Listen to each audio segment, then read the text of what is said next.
أعوذ بالله من الشيطان الرجيم. بسم الله الرحمن الرحيم. يا أيها المزمل قم الليل إلا قليلا نصفه أو انقص منه قليلا أو زد عليه ورتل القرآن ترتيلا إنا سنلقي عليك قولا ثقيلا إن ناشئة الليل هي أشد وطئا وأقوم قيلا إن لك في النهار سبحا طويلا واذكر اسم ربك وتبتل إليه تبتيلا رب المشرق والمغرب لا إله إلا هو فاتخذه وكيلا واصبر على ما يقولون واهجرهم هجرا جميلا وذرني والمكذبين أولي النعمة ومهلهم قليلا إن لدينا أنكالا وجحيما وطعاما ذا غصة وعذابا أليما يوم ترجف الأرض والجبال وكانت الجبال كثيبا مهيلا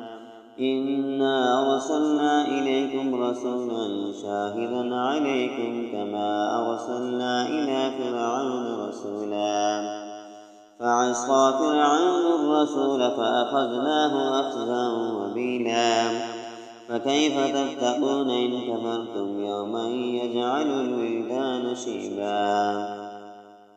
السماء منفطر به كان وعده مفعولا إن هذه تذكرة فمن شاء اتخذ إلى ربه سبيلا إن ربك يعلم أنك تقوم أدنى من ثلثي الليل ونصفه وثلثه وطائفة من الذين معك والله يقدر الليل والنهار علم أن لن تحصوه تاب عليكم فاقرأوا ما تيسر من القرآن علم أن سيكون منكم مرضى وآخرون يضربون في الأرض يبتغون من فضل الله وآخرون يقاتلون في سبيل الله فاقرأوا ما تيسر منه وأقيموا الصلاة وآتوا الزكاة وأقرضوا الله قرضا حسنا وما تقدموا لأنفسكم من خير تجدوه عند الله هو خيرا وأعظم أجرا وأستغفر الله إن الله غفور رحيم. صدق الله